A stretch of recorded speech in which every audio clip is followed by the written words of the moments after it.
Mwili wa mwalimu Fredrick Kiambo wa shule ya sekondari ya Hayombo alifariki dunia usiku wa kuamkia Aprili 15 mwaka huu kwa kupigwa na watu ambao mpaka sasa bado hawajafahamika.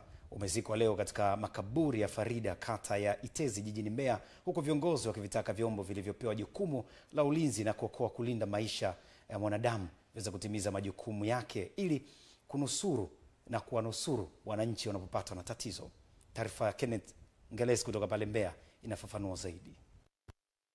Rai hiyo imetolewa jijini Mbeya kabla ya kutoa heshima za mwisho za kuaga mwili wa marehemu zilizofanyika nyumbani kwake katika mtaa wa Manyanje, huku mwenyekiti wa mtaa huo akiwataka wananchi kuwa watulivu wakati vyombo vya ulinzi vikiendelea na uchunguzi wa kifo cha mwalimu Nyambo. Bado tunawatendea watu wasio haki. Fikiria wewe uliyehusika na jambo hili akafanyiwa mwanao ambaye umemzaa na kumlea na anatumika katika nchi hii, utajisikia. Tosha kusema maneno haya. Ni kweli haki iko mbinguni, lakini haki ya mbinguni itaanzia hapa hapa. Baada ya kusema hayo, nitoe wito pia kwa vyombo vyote ambavyo vina wajibu wa kuhakikisha vinaokoa maisha ya binadamu watimize majukumu yao kwa 100%. Hebu tuepuke kuongea yasiyo sahihi. Tulisubirie jeshi la polisi lifanye kazi yake. Nadhani kuzika sio mwisho wa upelelezi. Tunazika ni kutimiza jukumu kwamba marehemu ni lazima apumzishwe, lakini shughuli ya upelelezi na kuwajibishwa kwa wahusika, kazi inaendelea. Na tuendelee kumwombea ili aweze kufika salama katika safari yake.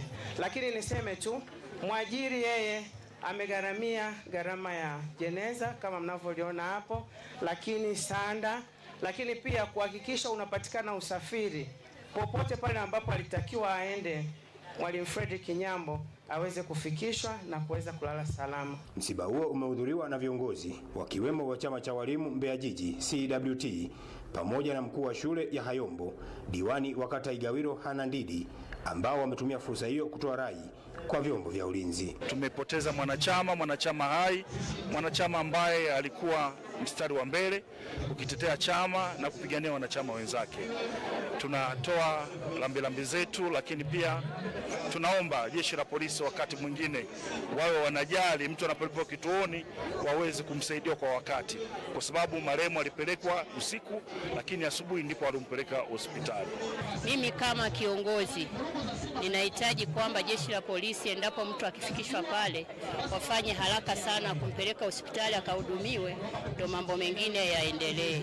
Taarifa hizi tulizipokea kwa mchungu sana siku ya kuamkia tarehe 15, ambapo ilishitusha kwa sababu Jumatatu alikuwa shuleni kujaza max za form 4 na form 2. Ghafla tunaambiwa amefariki. Kenneth Ngelesi, EATV, Mbeya. Shukran sana Kenneth Ngelesi kutoka Mbeya, na nimeona pia ujumbe mwingi sana kuhusiana na taarifa hiyo. Nitakuja kusoma hapo baadaye. Kwingineko, wananchi wa Mabogini, wilaya ya Moshi, mkoani Kilimanjaro, wenyewe